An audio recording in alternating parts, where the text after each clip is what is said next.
Olá, tudo bem? Vamos então para essa aula sobre o modelo biomédico na leitura dos sintomas psicológicos. Se você acompanhou a aula sobre os sinais e sintomas da medicina, a semiologia, o campo da medicina, ela vai te dar uma base para pensar nessa aula. Eu vou trabalhar 3 tópicos nela. A dificuldade de encontrar uma etiologia orgânica, que eu vou explicar um pouco melhor, a questão da loucura e a questão da histeria. Antes disso, eu vou fazer um retorno, voltar um pouco no que foi trabalhado na aula sobre os sinais e sintomas da medicina, o campo médico. Quando o médico escuta o paciente, quando o paciente procura o médico, ele está ali escutando os elementos que ele precisa para poder fazer o diagnóstico. Esse é o ponto. Então, um paciente, quando ele procura o médico, ele traz para o médico seus acontecimentos. O que acontece com ele?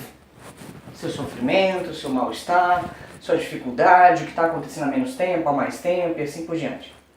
Na medida em que ele traz os acontecimentos, então digamos aqui, cada pontinho desse é um acontecimento, então aqui você tem um sintoma, aqui você tem outro sintoma, aqui você tem outro sintoma.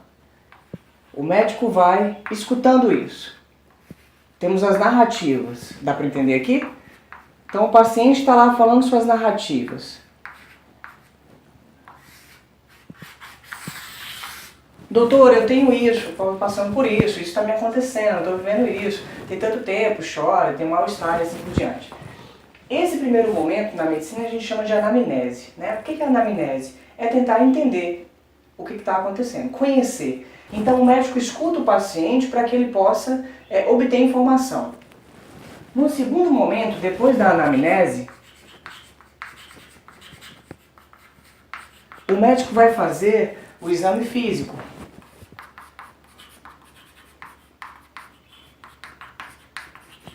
Então, primeiro a anamnese, segundo o exame físico. O médico está aqui escutando o paciente, né? À medida que ele escuta, ele vai pegando esses elementos. Porque é isso que interessa ao médico. Não o relato como um todo, mas as informações necessárias para fazer um diagnóstico. Lembra disso. O médico captura isso. Depois ele vai pegar os sinais. Então ele vai apalpar, ele vai pegar, ele vai medir pressão, ele vai pegar ali, vai fazer isso tudo. E ele vai juntar, função de uma composição. É uma dedução lógica. Ele vai compor um quadro e vai falar, bom, considerando esse quadro, a hipótese que eu tenho é essa. Então o médico, ele está sempre trabalhando com hipóteses que ele vai caminhando de acordo com a quantidade de conteúdo, de material que ele tem. O paciente traz seus acontecimentos. Esses acontecimentos são entendidos pelo médico como sinais e sintomas.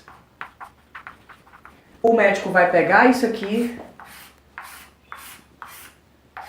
e enquadrar dentro de uma composição. Essa composição é a hipótese diagnóstica, o que ele chama de HD. Ele pode ter várias hipóteses diagnósticas. Para cada uma delas, ele vai ter que fazer um exame específico, uma avaliação específica e assim por diante. Se ele entende que não é necessário, não precisa. A partir do momento que ele vai obtendo mais material, ele vai excluindo determinadas hipóteses. E aí ele vai juntando mais material. O que isso vai dar? Vai dar mais informação para que ele possa fazer um diagnóstico que seria mais certeiro, digamos assim. Tá? O ponto é que na medida em que o médico avalia, não sei se você lembra, o médico está buscando sempre uma resposta no corpo do paciente. É nesse corpo que importa. Então, é nesse corpo que ele vai encontrar as respostas, que ele vai poder intervir, que ele vai buscar uma inserção, uma ação, qualquer que seja, para que a pessoa possa melhorar e assim por diante. Seja usando medicamento, seja fazendo um tratamento quimioterápico, radioterápico, cirurgia, seja mudando os hábitos alimentares, seja mudando as atividades físicas e assim por diante. Dá para entender? O ponto, a dificuldade é quando isso vai entrando numa outra questão. Quando o paciente que chega diz assim, eu escuto vozes. Quando o paciente que chega diz, Eu sou Napoleão. Quando o paciente que chega está desorientado, não sabe onde que está, não sabe quem é, não tem noção dos lugares, está perdido, está confuso, está trazendo confusão. Nesse momento, isso começa a dar um problema. Por quê? Esses sintomas não tem necessariamente uma causa orgânica, não dá para encontrar, né? Não é que nem, por exemplo, quando você sofre um ataque de um mosquito da dengue, né? Que ele tem todo um ciclo de funcionamento. Você tem o mosquito procura um hospedeiro, aí você tem a doença, o sofrimento, você tem que fazer o tratamento e assim por diante. As doenças médicas, elas têm um funcionamento muito mais cíclico que os funcionamentos psicológicos. Você pega um câncer, você tem uma alteração a nível celular, não sei se você conhece, né? As células do corpo estão lá. De repente essas células começam a crescer de forma anômala. E na medida em que elas crescem de forma anômala, elas não sustentam o funcionamento delas próprias ali, elas começam a morrer. E aí vai produzindo esse padecimento que a gente vai chamando de câncer. Quanto mais isso vai crescendo, essas células vão migrando para outras partes do organismo, a gente vai chamando isso de metástase. E assim por diante. E aí o médico vai propor os tratamentos. Se for algo restrito a um órgão, pode fazer uma radioterapia ou uma cirurgia. Se isso já está migrando para outros lugares, vai propor uma quimioterapia. Né? Assim, formas de tentar lidar com isso. Agora, como a gente pensa isso para um outro tipo de vivência que não tem um ciclo? Dessa pessoa que desde sempre ou em algum momento começou a apresentar isso, mas que a gente não sabe se isso vai encerrar, e obviamente não vai encerrar assim, e de repente está lá. Né? Esse é o ponto que vai colocando dificuldade para a medicina. Não tem um ciclo onde eu possa intervir diretamente. A loucura, se a gente pensar a história dela, né, ela sempre esteve inserida dentro do processo social. O louco era o xamanista, o bobo da corte, era aquela pessoa que estava ali com uma certa perturbação, falando suas coisas e assim por diante, e não trazia um problema em si. Então a loucura nem sempre foi entendida como doença. Era simplesmente acontecimentos. Estou usando sempre essa noção do acontecimento, vivências. Agora, no momento em que a sociedade começou a se organizar com a industrialização e tudo mais, a loucura começou a ser um problema. Porque a loucura deixou de ser produtiva. O louco não trabalha. O louco, assim como o doente, assim como o preguiçoso, assim como o bandido, ele é improdutivo. Então, a partir desse ponto, a loucura começa a ser entendida como um problema social. E aí, esse problema social foi se transformando num problema médico. Se antes o louco ele era simplesmente largado dentro dos sanatórios, junto com outras pessoas de diferentes situações, naquele momento o louco foi sendo entendido como alguém doente. Então, no momento que o louco foi deixando de ter seus acontecimentos, porque eles foram traduzidos para o campo da medicina, o médico começou a entender que o louco era um doente e ele precisava de um tratamento. Ele precisava entender o que ele tem, qual é a sua doença, que nível de doença é, para que a gente possa fazer um tratamento conforme isso. Então começaram-se os estudos sobre a loucura. A loucura foi pensada em pelo menos duas formas. Uma como desrazão, a outra como degeneração. Os acontecimentos, ou seja, isso que a gente está entendendo como sintomas, foram cada vez mais sendo classificados. E aí eu acho que você está me entendendo nesse sentido, porque quando ele está sendo classificado, ele está entrando dentro da semiologia médica. Porque é a semiologia médica que faz a classificação.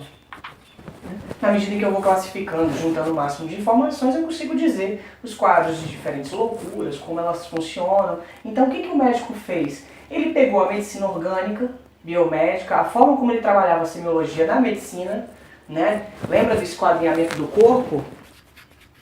Então se antes o médico ia fazendo lá seus cortes no corpo, abrindo o corpo, pensando cada uma de suas partes, e nomeando, e entendendo as relações e assim por diante, nesse momento, com a loucura, o que a medicina está fazendo? Ela não está esquadrinhando o corpo, ela está esquadrinhando os comportamentos. Vou colocar cômpito aqui, tá? Para você entender comportamento. Ela está esquadrinhando as emoções, os pensamentos, as crenças e assim por diante. Ou seja, começou a fazer com a vivência subjetiva, emocional, social, a mesma coisa que fazia com o corpo. E é óbvio que não vai encontrar o mesmo funcionamento, porque uma coisa é o corpo biológico, físico, ele é só um material ali funcionando, ou morto, né? Aqui a gente tem um processo social, a gente tem uma vivência com o outro. E aí no momento que a medicina começa a olhar para esse ser que está interagindo com o mundo, separa ele para poder avaliar seus comportamentos como se fossem próprios, a medicina vai tentando fazer com que as doenças, por exemplo, o sofrimento da esquizofrenia, seja comparável ao da dengue. Como se fosse um sofrimento fora da realidade. Porque a dengue a gente consegue fazer isso, a gente consegue entender quem é o hospedeiro, quando causa, em que constância, tanto que as campanhas em relação ao mosquito da dengue são sempre no verão, porque é o momento que ele está se reproduzindo. Então se sabe quando, como intervir, de que maneira, em que locais, assim por diante.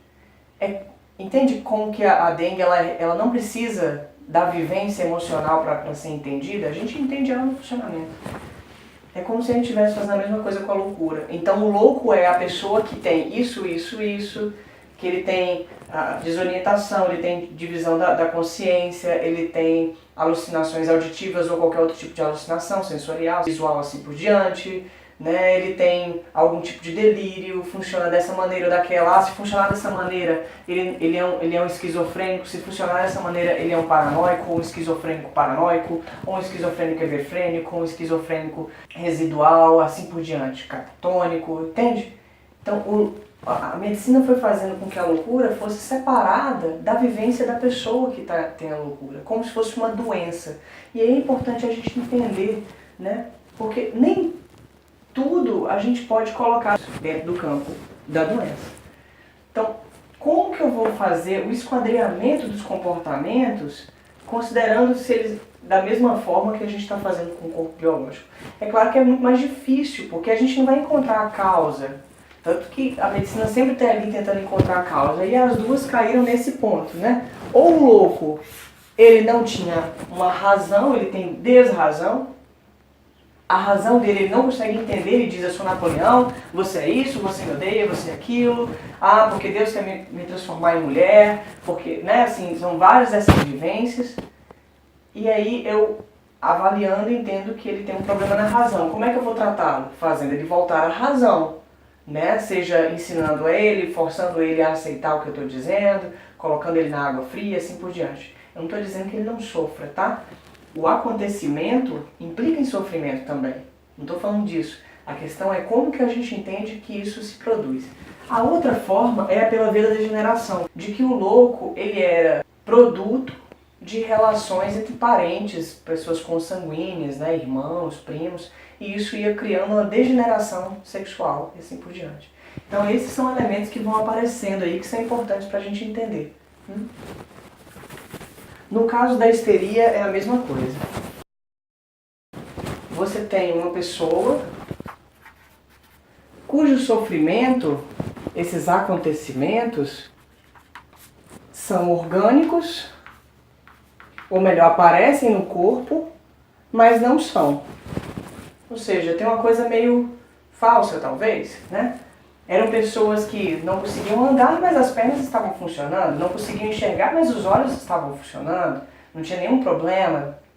Então, se a gente entender, a própria palavra histeria, ela está associada a hysterium, que tem a ver com o útero, e sempre foi associado como uma doença das mulheres, assim, porque as mulheres teriam um problema no útero, uma inanição, e isso faria com que elas produzissem esse sofrimento todo, né? E o tratamento teria a ver com isso. Então, sempre que a gente chega num momento que a medicina está construindo o seu campo e começa a escutar essas pessoas que estão sofrendo, elas são deixadas de lado, né? Porque, essa mulher está fingindo, né? Afinal de contas, ela está me trazendo um conjunto de acontecimentos, sintomas, sofrimentos e assim por diante, só que nada disso tem causa orgânica. Nada disso entra no meu campo de avaliação médico. Então, essa pessoa está fingindo, essa pessoa está mentindo para mim, isso não está acontecendo. É a partir dessas questões, tanto da loucura quanto da histeria, que o campo da psicologia vai sendo construído, porque as pessoas começam a pensar, bom, será que de fato isso é uma doença, não é? O que eu posso fazer? De que maneira que eu posso lidar com isso? Então essa é uma questão importante, né, de entender como que a medicina ela foi sofrendo críticas ao fato de sempre usar um modelo orgânico para pensar todos os processos. Eu estou deixando aí algumas referências, um material adicional para você dar uma olhada. Se você tiver alguma dúvida, pergunta aí, entre em contato que a gente vai discutindo, tá bom? Até a próxima aula.